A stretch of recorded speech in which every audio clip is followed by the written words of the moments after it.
Hey, what's up and welcome back to Interpreting the Scares. That's right, we're moving right along in our daily journey through the nightmares of October with the 7th in the Hellraiser saga called Hellraiser. Deader.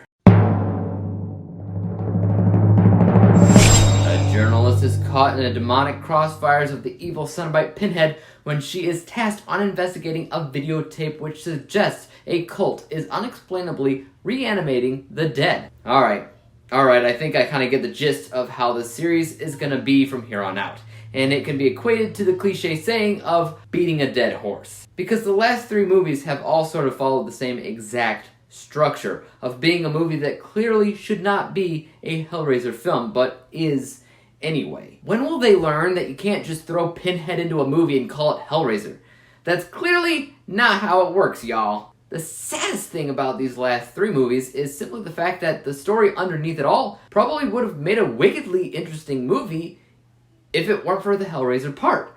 Time and time again, it just convolutes the story and makes it worse. The story in Hellraiser Deader is about a journalist investigating zombies. Reanimation of the dead. There's so much material there that I feel is wasted due to the fact that it needs to be a Hellraiser movie. So it's almost like a real investigation here that is hindered by an unnecessary side plot that feels a bit lopsided, and if we're being honest, I still don't understand Pinhead's relevance to this story. In general, this was a film that I feel like became victim to the snowball effect, where it starts off with honestly a fantastic premise that I personally wanted to see its outcome, and this fascination with the story remained true until the second act, when Pinhead more or less showed up. And that's when it got confusing, and that's when I started to dip out and get bored. And to be honest, that's simply when I stopped caring about the film overall.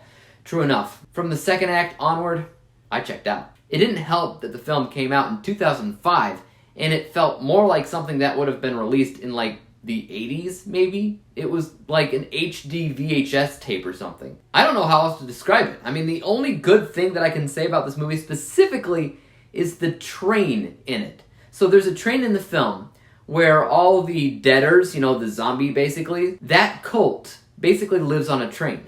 And this train is made to look like a crazy, trippy, rave atmosphere type of setting. And I actually thought that it was put together pretty well. That goes into my production, maybe my set design. But, I mean, honestly, that's the last good thing that I can say about this movie. And at the end of the day, that's only about an extra 1 to 2 points on my final grading sheet. That's it. Not enough to save the rest of the film, which just is mediocre at best and crap at worst.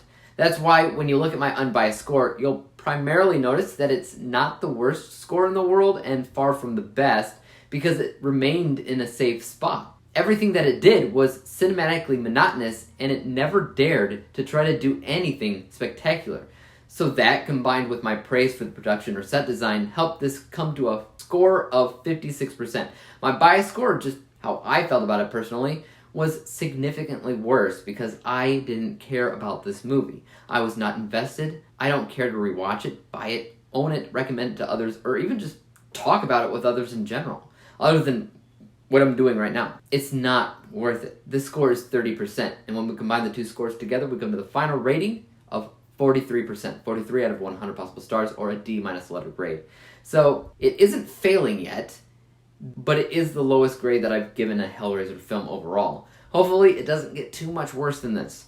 We will find out though. Guys, what do you think about this 7th Hellraiser film? Let me know in the comment section down below, and as for YouTube, you guys know what to do. Hit that like, subscribe button, and bell to be notified when I come out with the next review. And until then, peace out! Dave examines movies we just watch for fun. Davey is the expert. He is the #1 critic that I go to when I need a movie